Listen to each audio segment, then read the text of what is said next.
ഗോപര് വേഗം ഓടിക്കേറുകയാണ് ഗോകുലത്തില് ഓടിക്കേറി ചെന്നപ്പോ എന്താ ചെയ്യണത്? കൃഷ്ണൻ എന്താ പറയണത്? അച്ഛാ, ഇത് അച്ഛൻ്റെ മകൻ തന്നെയാണ്. അവിടെ അവതാര ലക്ഷ്യം എനിക്കുണ്ടെങ്കിലും ഇപ്പോ ഞാൻ ഈ ബാലഭാവത്തില് അങ്ങയുടെ മകനാണ്.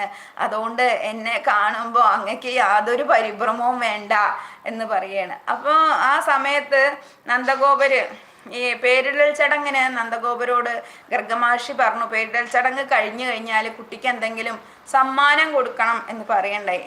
ആ സമയത്ത് നന്ദഗോപര് തൻ്റെ കഴുത്തിലുള്ള ആ മാല അങ്ങനെ മാല അങ്ങനെ തൂങ്ങിക്കിടക്കുമ്പോൾ കൃഷ്ണൻ ആ മാല അങ്ങനെ പിടിക്കുമ്പോൾ നന്ദഗോപര് വിചാരിക്കുകയാണ്, ആ കുട്ടിക്ക് ഈ മാല ഇഷ്ടമാണ്, അതുകൊണ്ട് ഈ കുട്ടിക്ക് മാല തന്നെ കൊടുക്കാമെന്ന് വിചാരിച്ചിട്ട് ഒരു മുത്തോട് കൂടിയിട്ട് നല്ല വലിയൊരു മാല ഉണ്ട്.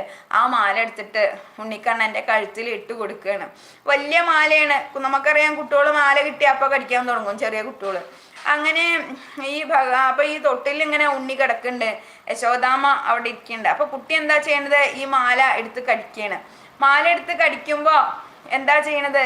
യശോദാമ്മ ചീത്ത പറയാണ്, ഈ മാല കടിക്കരുതെന്ന് നിന്നോട് ഞാൻ പലവട്ടം പറഞ്ഞതല്ലേ, എന്നിട്ട് വീണ്ടും അതന്നെയാ ചെയ്യണത് എന്ന് ചോദിച്ചിട്ട് ചീത്ത പറയാണ്. അപ്പൊ ഇത് കണ്ടിട്ട് നന്ദഗോപര്